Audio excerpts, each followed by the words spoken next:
اور پھر کیا ہوگا؟ روزہ رکھ کر پھر وہی گانے، وہی فلمیں، سب کچھ چلے گا، وہی فحاشی، وہی عریانی، افطار ٹرانسمیشن کے نام پہ، سحر ٹرانسمیشن کے نام سے، اور پھر دیگر جو پروگرام ہوتے ہیں ان کے نام پہ۔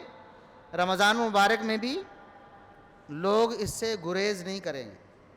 ہمارے ٹی وی چینلز اسی طرح ڈرامے اور فلمیں دکھائیں گے جس طرح عام دنوں میں دکھاتے ہیں، بس یہ ہے کہ ان کو اچھے نام سے اب سحری اور افطاری کے نام سے پیش کر دیں، اور اس کے بعد پھر دیگر اسی طرح پروگرام چلیں گے۔ سحری افطاری میں بھی اسی طرح بے پردہ خواتین آپ کے سامنے آئیں گی، اور آپ تو ثواب دیکھ کر ماشاءاللہ ثواب سمجھ کر کر رہے ہوں گے کہ افطاری کا پروگرام دیکھ رہے ہیں، سحری کا پروگرام دیکھ رہے ہیں، لیکن دیکھ کیا رہے ہیں اس میں؟ وہی جو اللہ نے حرام کیا ہے۔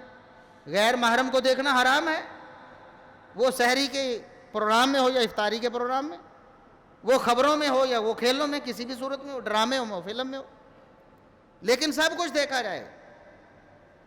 لوگ یا پھر کیا کریں گے؟ ساری رات جاگیں گے اور جاگ کر ہر وہ برا کام ہے اس کو سر انجام دیں گے، اور دن کو پھر سوئیں گے۔ اب رمضان المبارک کا کیا مطلب ہے کہ روزہ رکھ کر آپ نہ کریں اور رات کو جو مرضی کر لیں؟ رات کو کیا چھوٹ مل جاتی ہے؟ رات کو اللہ رب العزت کی طرف سے یہ پروانہ مل جاتا ہے آپ کو کہ آپ رات کو سارا کچھ کر سکتے ہیں؟ تو بس دن کو آپ سو کے گزار لیں اور رات کو پھر ہلڑ بازی میں گزار لیں، اور وہی آپ کی روٹین پرانی۔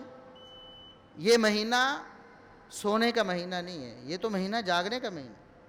محمد الرسول اللہ صلی اللہ علیہ وسلم نے اس مہینے میں خصوصی طور پر عبادت کی ترغیب بھی دی ہے اور کر کے بھی دکھائی۔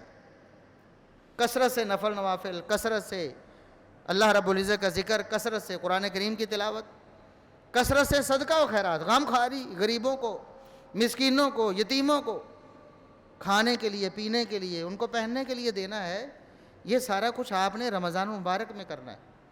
اگر یہ کریں گے تو تب اللہ کے ہاں آپ وہ مقام پائیں گے جو اللہ رب العزت آپ کو اس مہینے کے ذریعے دینا چاہتا ہے۔ اور اگر ہمارے معمولات میں کوئی فرق نہیں آتا، روزے کے جو آداب ہیں، جو شرائط ہیں، اور روزے کے جو مقاصد ہیں اور اہداف ہیں وہ ہم حاصل نہیں کرتے، پھر کوئی فائدہ نہیں۔ پھر اس کا مطلب یہ ہے کہ ہم ڈائٹنگ ہی کر رہے، پھر کھانا پینا ہی چھوڑ رہے ہیں بس، اور تو کچھ بھی نہیں کر رہے۔ اللہ رب العزت کی طرف سے کوئی ثواب نہیں ملے گا۔ پھر آپ کا بھوکا پیاسا رہنا آپ کے لیے نقصان کا سبب تو بن سکتا ہے، فائدے کا سبب نہیں بن سکتا۔